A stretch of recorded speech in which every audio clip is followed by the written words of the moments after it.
यदा यदा हि धर्मस्य ग्लानिर्भवति भारत अभ्युत्थानम् अधर्मस्य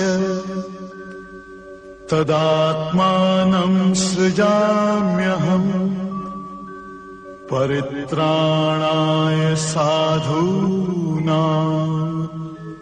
विनाशाय च दुष्कृताम्। आजकल गुरु जी के अनमोल वचन चल रहे हैं। अनमोल वचन 108 अनमोल वचन गुरु जी ने लिखे हैं।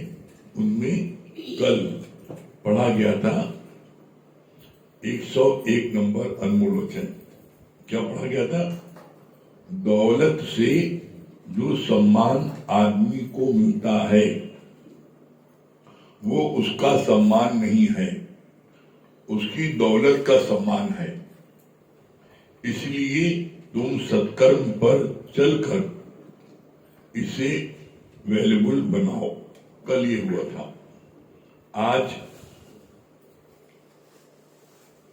102 नंबर अनमोल वचन। लोटा जब अपने गले में फांसी लगाता है तो उसको अधिकार होता है कि वो कुएं में जाकर पानी भरकर किसी की प्यास बुझा सके।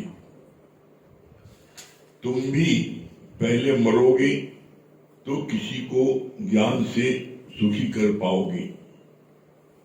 तुम भी पहले मरोगे तो किसी को ज्ञान से सुखी कर पाओगे। कितना सुंदर विवेचन क्या बोलेंगे।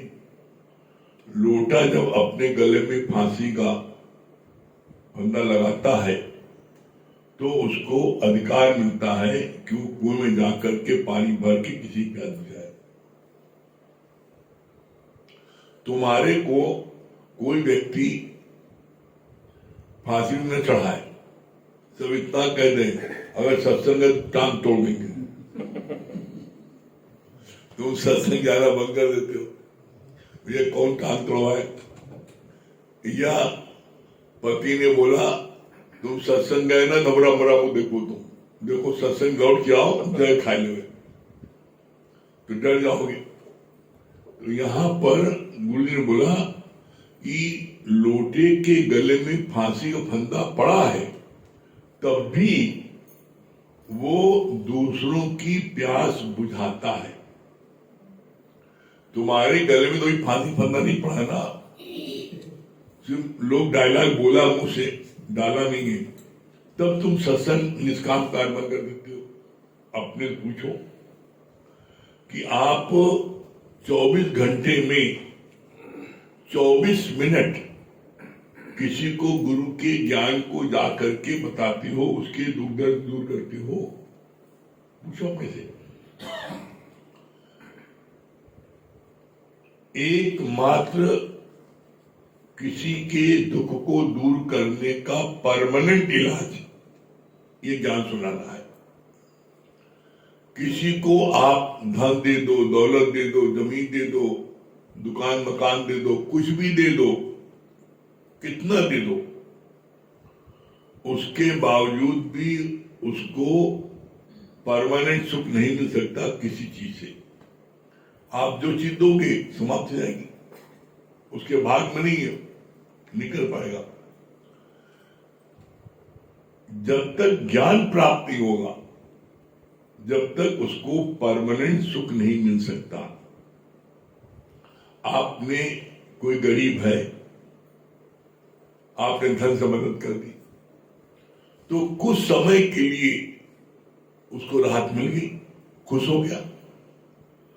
चाहे वो 10 दिन हो और चाहे 10 महीना हो, उसका काम चल गया, बड़ा खुश हो गया, बड़ी गरीबी से हमको ऊपर उठा दिया। लेकिन उसको जो आंतरिक खुशी है, परमानेंट हैप्पीनेस, वो नहीं मिल सकती। बिना ज्ञान के हर कोई धोखा खाए और निस्दिन पूछे और पूछाए। जब तक ज्ञान नहीं मिलेगा उसको परमानेंट सुख नहीं मिल सकता। कारण क्या है? ज्ञान भया तो कर्मई नाश, इसका मतलब क्या हुआ? जब किसी को ब्रह्म ज्ञान मिल जाता है तो वो इस बात को अच्छे से जान जाता है, जो कुछ भी मेरे लिए उपलब्ध है, जो कुछ भी मुझको प्राप्त है, वो मेरे लिए पर्याप्त है। जो कुछ भी मुझको प्राप्त है वो मेरे लिए पर्याप्त है। क्यों पर्याप्त है? क्योंकि भाग्य से ज्यादा, चाहे कितना कुछ उपाय कर लो, भाग्य से ज्यादा नहीं मिलेगा। कुछ कर लो और कितना भी कोई जादू टोना कर दे, भाग्य से कम नहीं मिलेगा। ये बात भी है। लोगों को डर होता ना, जैसे रास्ते में जा रहे हैं और बिल्ली रास्ता काट दी, अरे बाप रे, जिस काम से जा रहे हो काम नहीं होगा, पहले बना लिया, रुक जाएंगे। हम भी लोग रुकते थे, जब सत्संग नहीं आए थे हम लोग रुकते थे और कोई इंतजार करते थे, चला जाए तब जाए। और हमको देखी देखा कोई पूछे काहे नहीं जा रहे हो, उनका बिल्ली काटे रास्ता, वो रुक जाते थे। ऐसे हम लोग 5-7 दस लोग इकट्ठा हो जाते थे और कोई झटके निकला, निकल हुआ, चलो अब चलो चला जाए, तो बड़ा सब लोग बड़ा खुश होते थे और निकल जाते थे। तो पहले डर था। डर किस बात का था? अगर हम ऐसा करेंगे जो मान्यता मानी गई है तो मुझको नुकसान हो जाएगा। नित्य ज्ञान सुनने से क्या फर्क हो गया? नित्य ज्ञान सुनने से ये पक्का हो गया, जो कुछ हमको मिलना है, प्राप्त होना है, वो कोई नहीं रोक सकता उसको। भगवान नहीं रोक सकते, वो बंधेले हैं। हानि लाभ जीवन मरण यश अपयश विधान, ये 6 चीजें परमात्मा के हाथ में है, जो पहले से जन्म मिलने के पहले से तुम्हारे खाते में लिख दिया जाता है। तुम्हें जन्म मिलेगा तो तुम्हें क्या क्या, कहाँ जन्म मिलेगा, कहाँ पर तुम्हारी परवरिश होगी, कहाँ मरोगे, कैसे रहोगे, सारी चीज तुम्हारी जन्म पत्री लिख दी जाती है।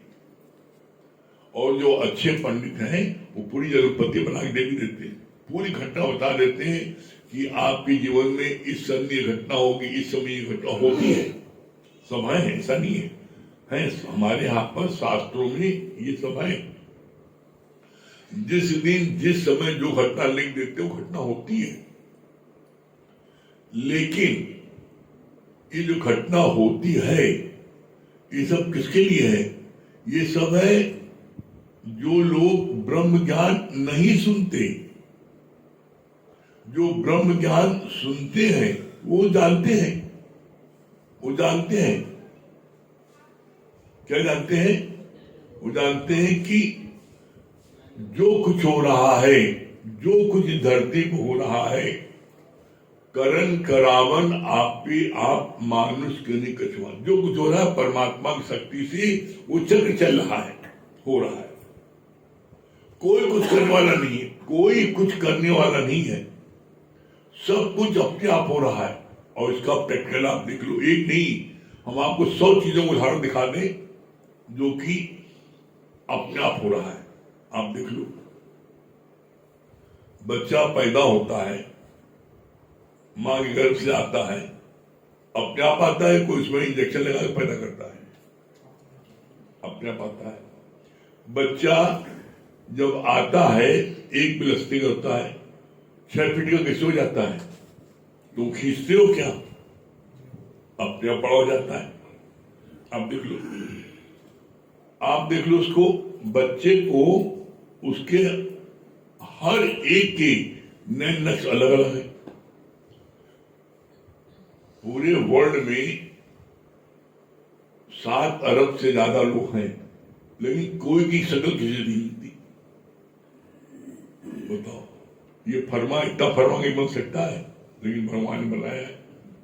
आप देख लो, आप जब अपना घर बनवाते हो तो उसका नक्शा पहले बनवाते हो, घर बनवाते तो बाद में नक्शा बनवाते हो।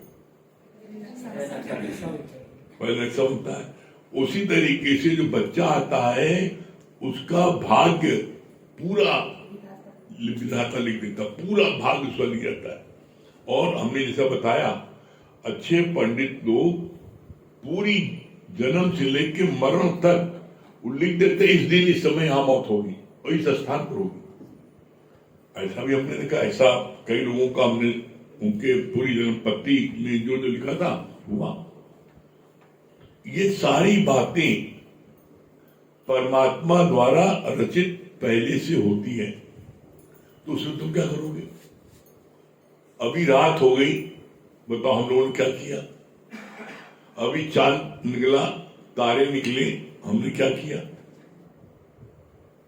अभी 8 घंटे बाद सूर्य निकल आएगा, हमने क्या किया? अभी हवा चल रही है, वायु चल रही है, अगर हवा न चले तो कोई व्यक्ति 1 मिनट जिंदा नहीं रहेगा, सब मर जाएंगे। हवा कौन चला रहा है?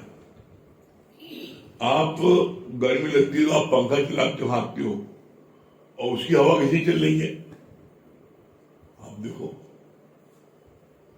तो इसीलिए बोला पलते अलग अलग है प्राणी, पालने वाला एक है।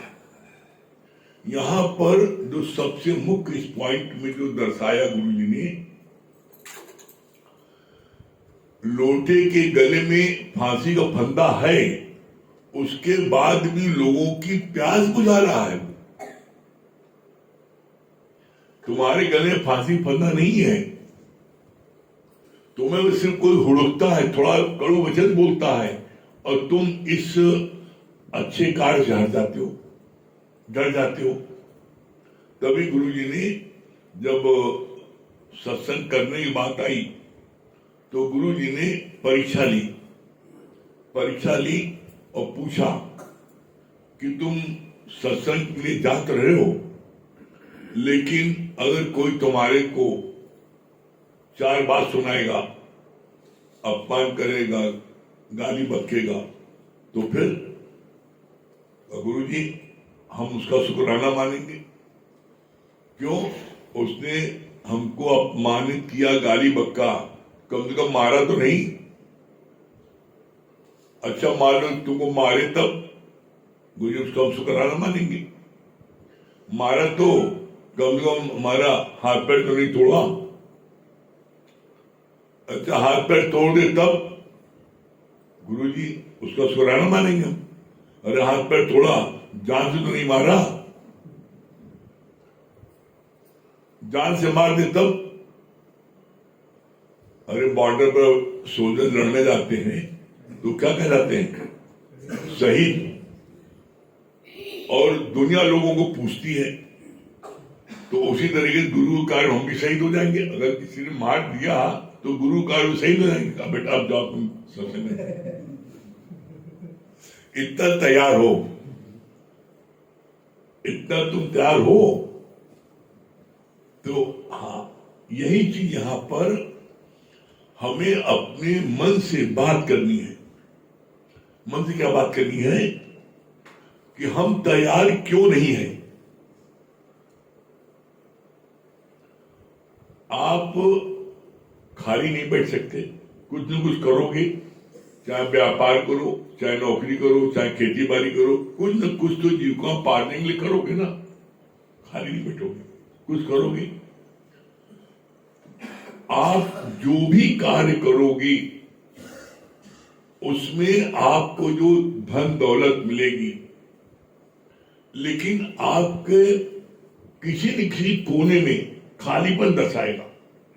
आपको जीवन में कभी फुल सेटिस्फैक्शन नहीं मिलेगा, पूर्ण संतुष्टि, जिसको बोलते हैं जीते जी की मुक्ति।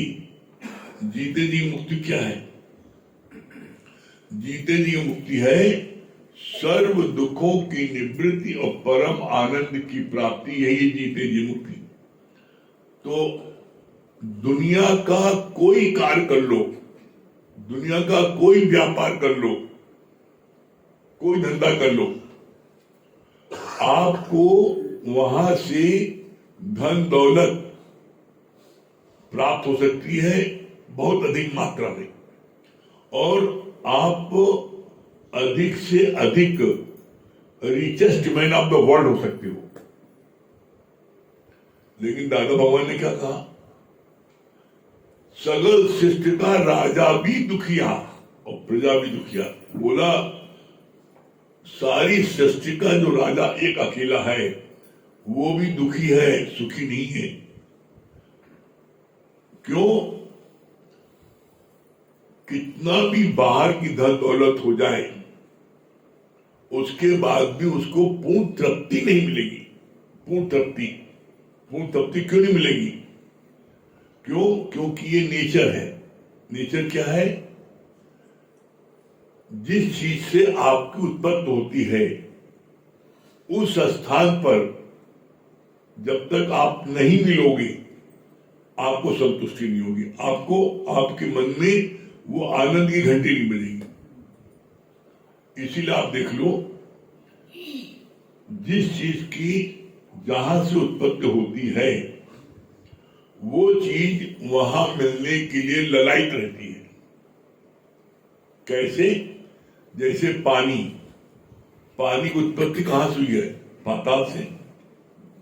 आप पानी को कहीं भी गिराओ, कहीं कितनी ऊपर टंकी में चढ़ा दो, 55 मंजिल ऊपर टंकी चढ़ा दो पानी, लेकिन जब उसको लुढ़काओगे तो पानी पाताल में जाएगा। कहीं से गिराओ नीचे भागेगा पानी, पाताल में जाएगा। दीपक की उत्पत्ति कहां से हुई है? सूर्य से। आप कैसी मोमबत्ती जलाओ, उसको खड़ी करो, उसकी लौ ऊपर जाएगी। उसको उल्टा भी कर दो तो भी लौ उसके ऊपर जाएगी। कैसा भी दीपक जलाओ, दीपक जला के आप उसको सीधा रखो तो ऊपर उसकी लौ जाएगी, और उसको उल्टा कर दो तब भी उसकी लौ उसके ऊपर जाएगी, नीचे नहीं जाएगी। जीव उत्पत्ति कहां से हुई है? परमात्मा से। तो ये जीव भी जब तक परमात्मा से नहीं मिल लेता इसको शांति नहीं मिलती। इसको शांति तभी मिलेगी जब ये परमात्मा से मिलके एक होगा। इसीलिए कहा जाता है पी की पचर में या पी के पचार में, हर समय। इसीलिए भगवान कृष्ण ने अर्जुन को क्या उपदेश दिया था? हे अर्जुन, निरंतर मेरा स्मरण कर, मेरे को जप, मेरे को भज, निरंतर बिना अंतर के। जैसे आपकी श्वास बिना अंतर के चलती है, अगर रुक जाए 2 मिनट तो शमशान घाट पहुंच गए। जैसे बिना किसी प्रयत्न के, बिना किसी पुरुषार्थ के श्वास चलती है। आप सो जाते हो तभी श्वास चलती है, जगे हो तभी आप श्वास लेने की होने की कोशिश की, जोर ले। देखो, जब जिनको दमा की शिकायत हो जाती है वो लोग जो कितने व्याकुल हो जाते हैं, जब उनकी श्वास नहीं ले पाते कितनी जोर जोर हाँफते हैं वो। तो ये हाँफते क्यों है? क्योंकि जब श्वास रुकने लगती है वही परमात्मा। इसीलिए बोला गया है आवत जावत लखे न कोई, आवत जावत लखे न कोई, बीच पवन का खंभा। तुम्हारा शरीर कहाँ पे खड़ा है? यही हवा में खड़ा है, श्वासों में खड़ा है। आवत जावत लखे न कोई, श्वास आती है, श्वास निकलती है, देख पाते हो? कब श्वास निकली और कब आई और निकल गई और वापस ना आई। आदमी जिस पोजीशन में होता है वही रुक जाता है। कितने उदाहरण आए हैं। एक पति देवता खाना खा रहे थे, पत्नी गरम में फुलका बना के सेक के दे रही थी चौके में, वो बैठे डाइनिंग टेबल पर खा पी रहे, और वो कभी 2 फुलका खाए, कभी 3 फुलका खाए। तो पत्नी पूछ लेती थी कि 2 फुलका बाद तीसरा फुलका दे, कहते दे दो। तो सेक दे देती, गर्म नहीं बोलते तो नहीं देती थी। अब दो फुल्का खाया, फिर पूछा फुल्का दे, कुछ बोलो ही नहीं किए, हिलाया, लुढ़क गए। अब बताओ, खाना खाते खाते इतना भरोसा नहीं था इनका। इसलिए कहा गया जो श्वास बाहर जाए अंदर आने का भरोसा। इतना भी बीच पवन खंभा, ये शरीर तुम्हारा इस हवा में टंगा है, जहां जरा हवा में वापस नहीं लौटी गए, और तुम इस पर अहंकार करते हो। बताओ, मैं ये करूंगा, 100 साल तक प्लानिंग बना लेते हो, पल का भरोसा नहीं, और 100 साल प्लानिंग बना लिया, क्यों मूर्खता नहीं है। इसीलिए बोला कि तुम्हारे को जैसे लोटे के गले में फांसी का फंदा पड़ा है, तब भी वो लोगों की प्यास बुझाता है। तुम्हारे अंदर भी फांसी फंदा नहीं पड़ा है, तुम्हें थोड़ा सा कष्ट है, थोड़ा सा कोई गरीबी है, थोड़ा सा शारीरिक कष्ट है, तो तुम उस समय किसी को ये गुरु के ज्ञान को जा करके बांटते हो। यही बात पूछी ना, कितने से बंद।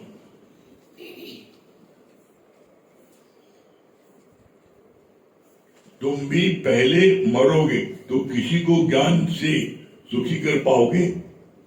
तुमने किसी को ज्ञान देकर सुखी किया? फिर बात चल रही है, दुनिया का कोई पदार्थ दे दो, उससे उसको परमानेंट सुख नहीं मिलेगा, क्षणिक सुख मिलेगा। लेकिन तुमने अगर उसको ज्ञान दे दिया तो परमानेंट सुख मिल जाएगा। क्यों?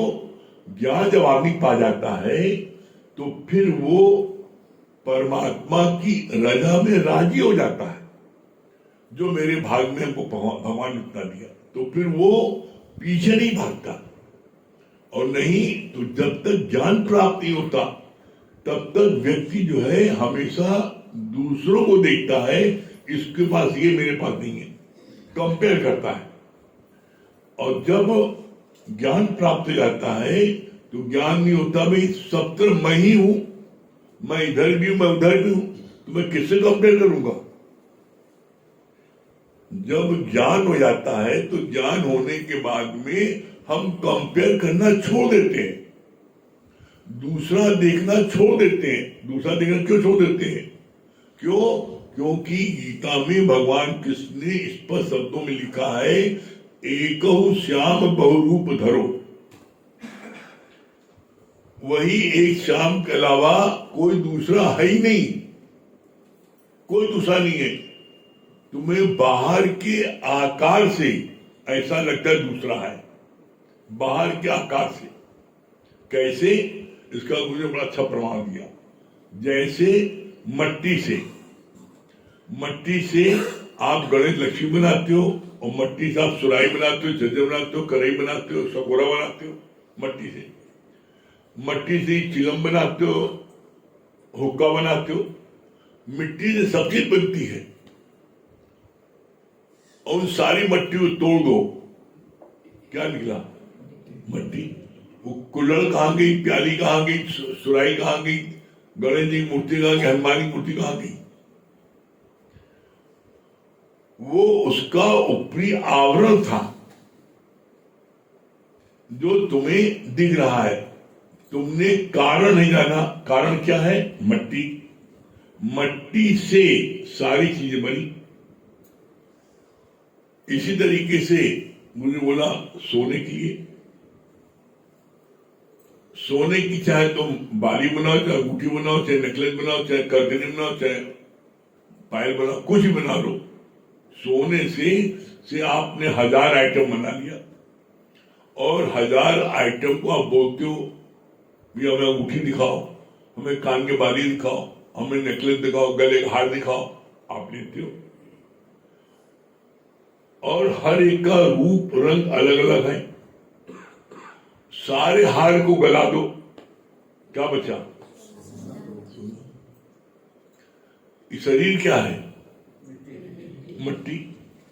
ये मट्टी अलग अलग फरमा बन गया, अलग। तो अब तुम अलग अलग फरमा बन गया तो तुम उनको बोलते हो, जैसे गहने बोलते हो हमें जो है हमको कान का दिखाओ, गले के दिखाओ, उसी तरीके से ये सब बाहर के आवरण हो गए, ये फलाना। इसीलिए लाइन आती है, नाम रूप नाश है, ब्रह्म का प्रकाश है।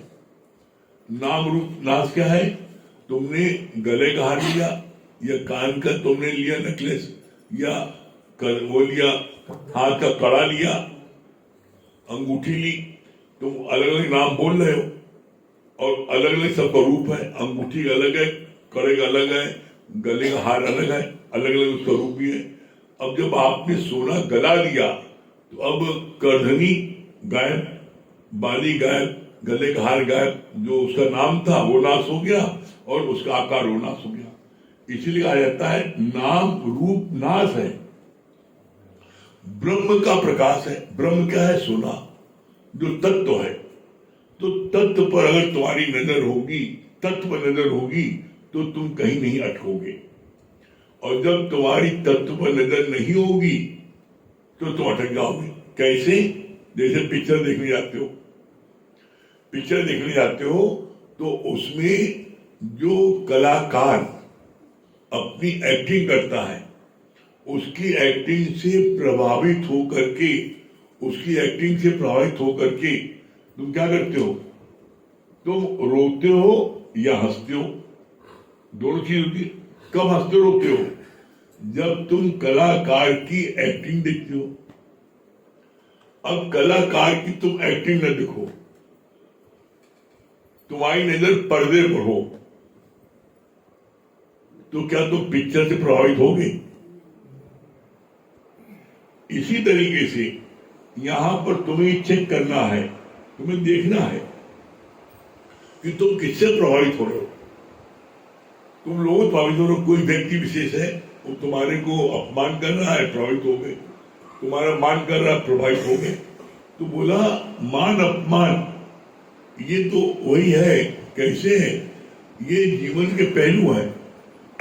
मान भी मिलेगा खूब, जी भर भर के मान मिलेगा, और जी भर भर के अपमान मिलेगा। अगर आप मान में फूलते हो तो अपमान में पचकोगे। मान अपमान में हम दोनों में रहते मस्त है। जो अपमान कर रहा है, जब आप मस्त हो तो अपना बाल खुद ही नोच ली। एगो इतना गाली बक रहे, इतना अपमान करे, कुछ फर्क ही नहीं पता लग रहा है। जैसे कभी कभी देखो आप घर में, आप अपने भजन में गा रहे मस्त हो और कोई आपको चिल्ला रहा है, कहता पागल हो क्या तुम लोग? हम इतनी देर तुम्हें चिल्ला रहे हैं, बुला रहे, 10 आवाज दिया और तुम्हें सुना ही पड़ रहा है। कहा तो फिर कहा वो कहती लोगों ने बोलने नहीं कहा है। अब तो अपने मस्त हो। तो मंजिल को प्राप्त करने के लिए पागलपन जब तक नहीं होगा आप मंजिल नहीं प्राप्त कर सकते।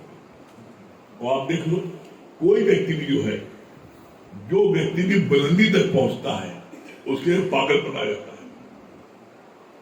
उसके लिए पागलपन। अभी हम अक्सर माँ बाप को समझाते हैं, किसी पड़ा उसका रुझान है, नहीं बोलो मत, खेल ले दो, उसका जो है वो पागलपन है। अब जो लोग नहीं जानते, अरे भाई कितनी देर कोई पढ़ेगा, कितनी देर खेलेगा, अरे भाई पागलपन होता ना तो उसके लिए 24 घंटा कम पड़ता है। तो ऐसे में मंजिल को प्राप्त करने के लिए वो पागलपन की हद में लाना जरूरी है। और उसका फायदा क्या होता है?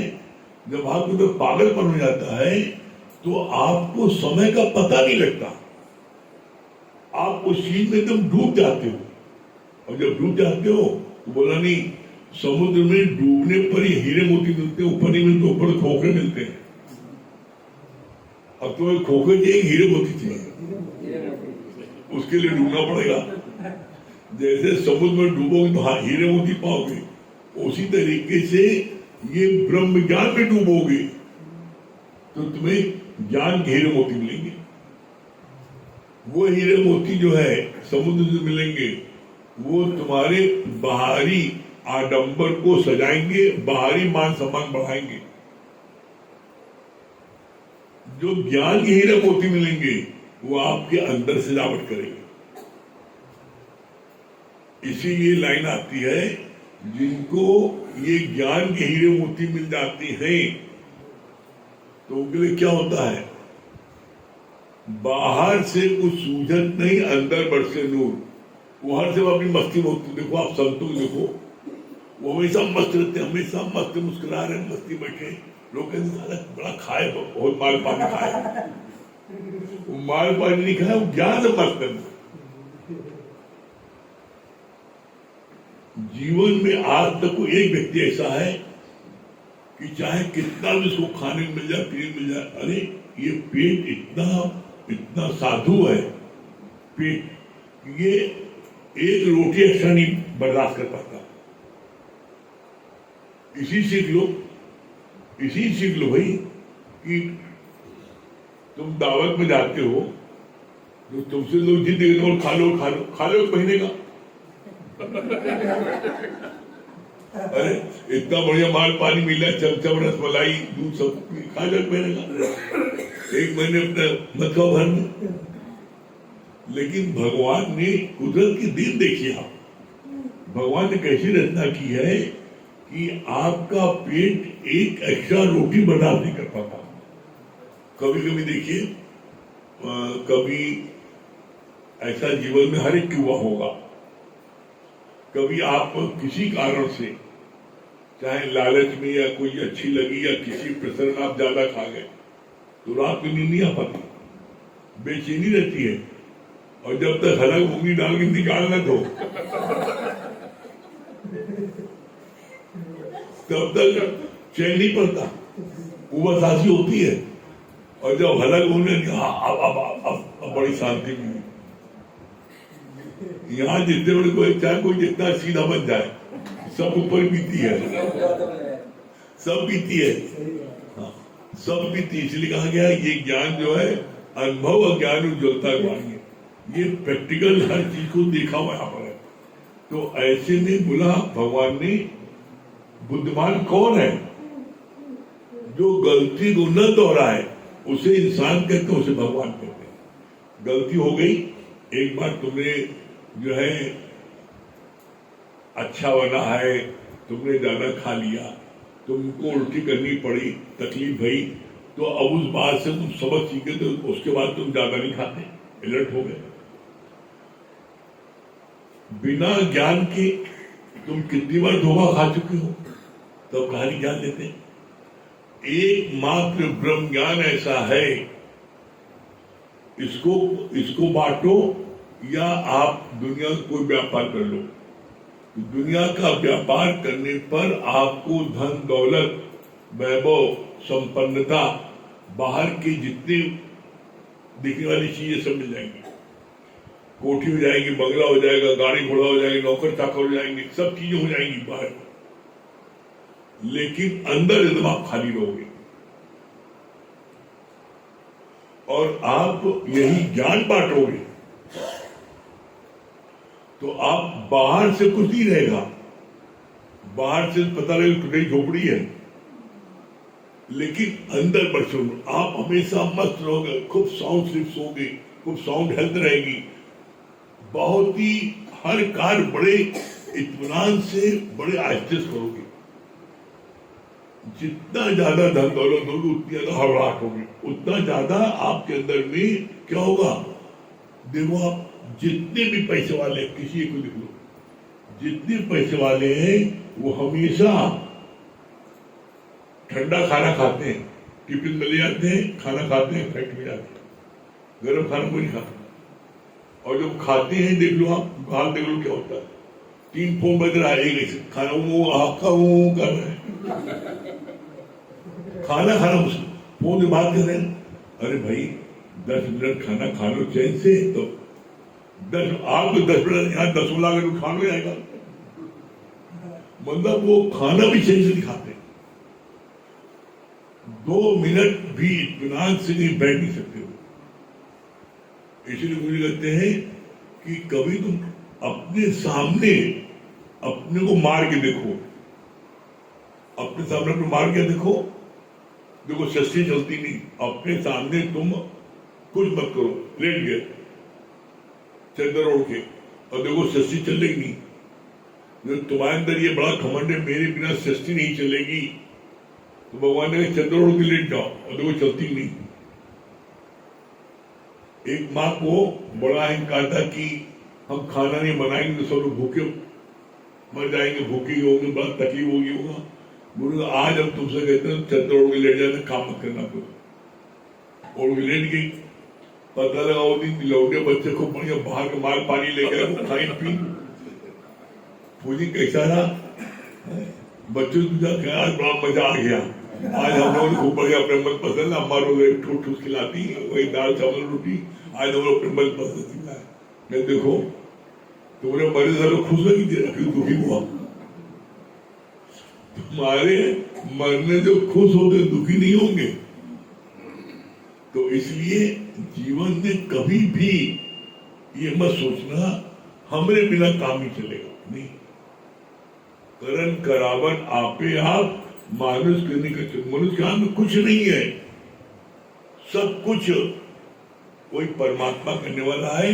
और इसीलिए लास्ट में दादा भगवान ने क्या बोला, दादा भगवान ने लास्ट बोला कि मैं फील करता हूं पूरा वर्ल्ड इस टाइप पर है, कोई कुछ नहीं कर रहा है, सब काम अपने आप हो रहा है, सब काम अपने आप हो रहा है। तो ऐसे में हम कर्तव्य क्यों बने। और इसीलिए गुरु ने बोला है, जो जाने मैं कुछ करता तो गर्मी में फिरता, जो जाने कहे भी नहीं, जो जाने मैंने ये किया, अंदर जाने मैंने किया, उसको गर्मी की ऊन में आना पड़ेगा। और एक बात अपने जीवन के अनुभव से कह रहा आपको, आप चाहे कितना व्यापार कर लो, चाहे कितना नाम कमा लो, चाहे कितना धन कमा लो, लेकिन मन में तसल्ली नहीं आती। मन में जो वो है भरपूरता, जिसको बोलते हैं भरपूरता, चारों कोना भरा हो, वो चीज जो है ज्ञान में है। आप ज्ञान को बांटोगे, गुरु के ज्ञान को बांटोगे, तो इसमें जो आपको सेटिस्फेक्शन मिलेगा, जो आपका मन पूर्ण तृप्त रहेगा, वो चीज आप करोड़ों रुपए कमाने को नहीं मिलेगा। ये बात अपने अनुभव से कह रहा हूं आपको। इसलिए कह रहे हैं क्योंकि हमने सब चीज कर देखा है। जिस चीज के लिए लोग तरसते हैं वो तीनों चीजें परमात्मा की कृपा से प्राप्त थी, चाहे नेम, चाहे फेम, चाहे मनी, तीनों चीजें इतनी थी कि आप पेपर उठा के लिख लेना। सन 67 से लेकर के और 78 तक 20-22 साल तक कोई दिन ऐसा नहीं रहा जिस दिन पेपर में नाम है फोटो हो। जब खेलते रहे उसमें बहुत नाम था। उसके अंदर व्यापार में उतरे, खेलने उसमें इतना धन दौलत कमाया कि रात दिन की नींद गायब होगी। अब छापा न पड़े, अब ये नो वो नींद गायब हो गई। बहुत सब कुछ मिला, लेकिन मन में तसल्ली, मन में सेटिस्फेक्शन, मन में एक जो कह लीजिए कि आप भरपूरता, वो नहीं मिली। जब से गुरु जी शरण में आए, जब से गुरु जी का कहना मानकर के ज्ञान बांटना शुरू किया, तब से जो भरपूरता मिल रही है, जो आनंद मिल रहा है, शांति मिल रही है, संतोष मिल रहा है, वो चीज कहीं से प्राप्त नहीं। पहले हर समय, हम आपको अपना बता रहे हैं, हर समय जब खेलते थे इतना डर लगता था, सब तक तुम्हारा बंद करके सो, ऐसा न हो कोई आगे एक लोड़ा और हाथ मार दे, अगले दिन खेलना बंद हो जाए। अरे भाई कोई एक भी ईटा पटक दे हाथ पर, अगले दिन खेल गया, मैं गई तो डर मारे कहीं खाना नहीं खाए, एक दिन से ज्यादा दूसरे दिन खाना नहीं खाए कि झूठा नहीं, ऐसा न हो कोई आदमी सेट कर दे, जमाल घुटा ने पिटवा दी। डर, हर पर डर। जब व्यापार में उतरे उसमें हर पर डर, हर समय डर, हर समय ये न हो जाए, ये न हो जाए। जब से गुरु जी ज्ञान में आए तब से डर नाम की चीज कहाँ गायब हो गई नहीं पता। क्यों? अब जो आनंद होता है ना, अब क्या होगा, जो होगा देखा जाएगा। अब मन में इतना वो हो गया, हमें जो होगा देखा जाएगा। जो खुनकी और जो अंदर में भरपूरता, निडरता, ये ब्रह्म ज्ञान से, ये सिर्फ एकमात्र गीता ज्ञान ब्रह्म ज्ञान से निडरता आती है। क्यों?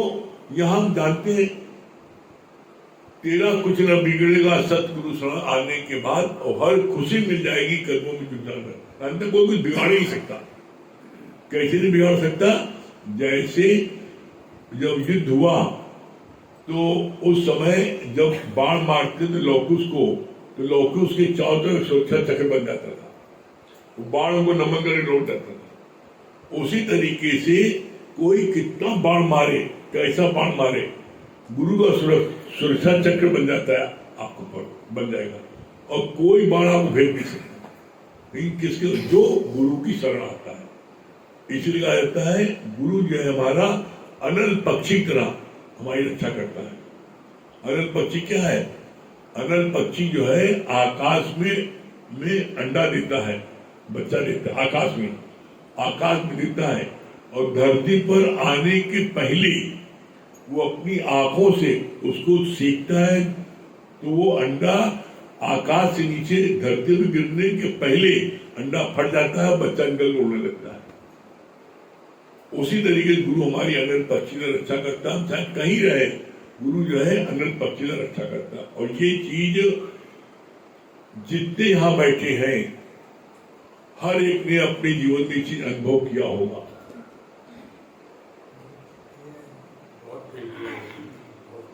या नहीं किया है? गुरुजी बहुत बार किए हैं। ऐसे मन में अकेले हम कहते हैं कि जब गुरुजी बताते हैं कि गुरु रक्षा करते हैं, हम लोग पल पल दिखाई देता। कोई चीज ऐसे सोचते हैं कि यहाँ चले जाइए, कर ले, पता चले जैसे लगेंगे कि उसमें ऐसे बाधा, कोई दर्द, जैसे गुरु के कार्य के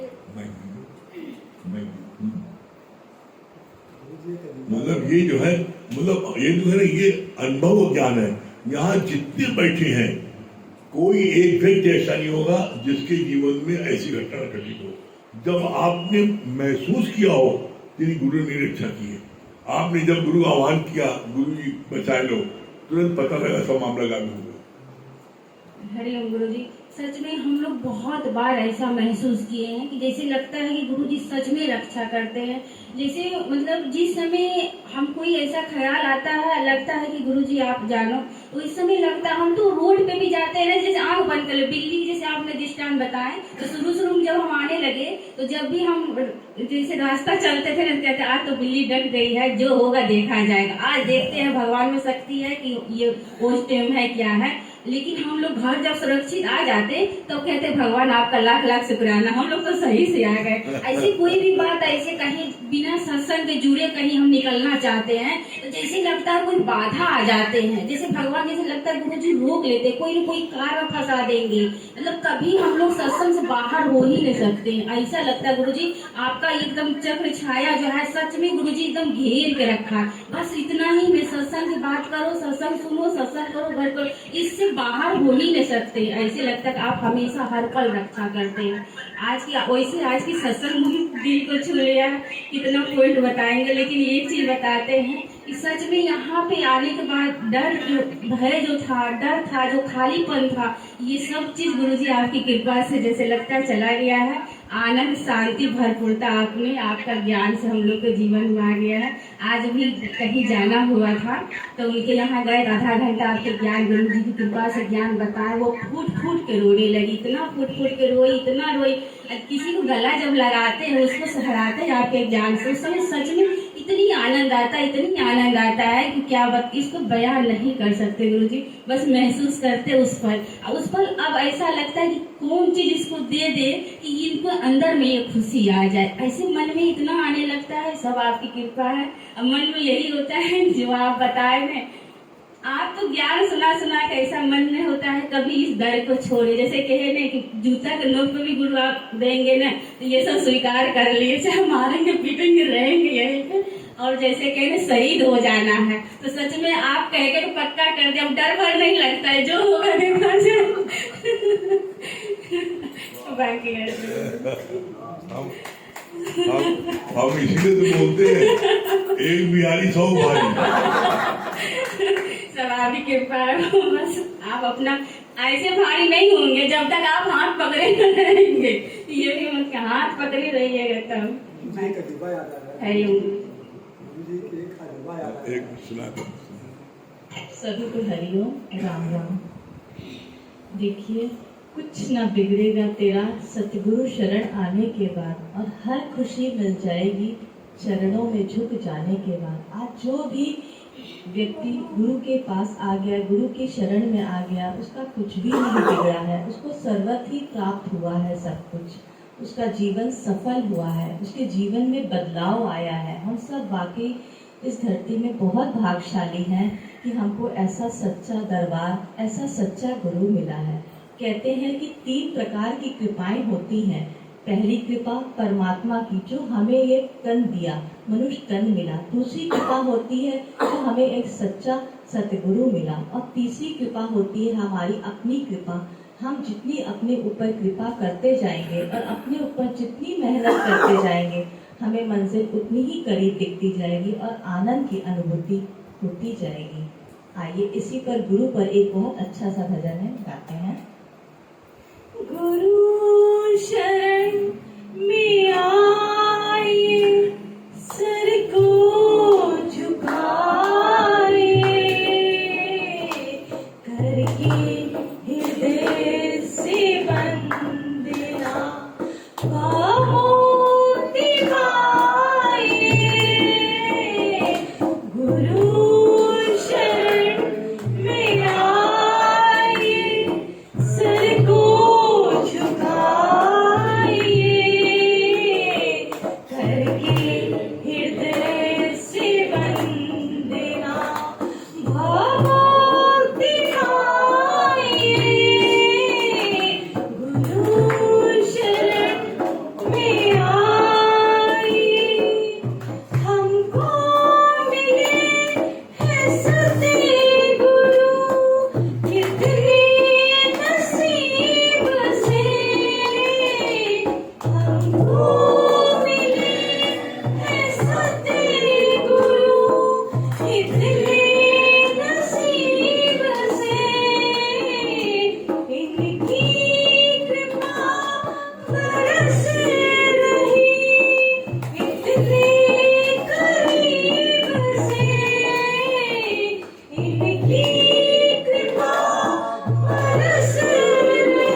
मुझको निहारिए, सत्संग है निहारिया, मुझको निहारिए, गुरु कृपा से अब सभी जीवन सवारिए, गुरु कृपा से अब सभी जीवन सवारिए, जो भी है दिल में आपके खुल के बताइए, करके हृदय से बंदेना भावोक्ति पाइए, गुरु शरण में आइए, सर को झुकाइए, करके हृदय से बंदेना भावोक्ति पाइए, गुरु शरण में आइए। हाँ पूनम जी क्या बोल रही है? फॉर्मेशन क्या बता रही है? हरिओम गुरु जी।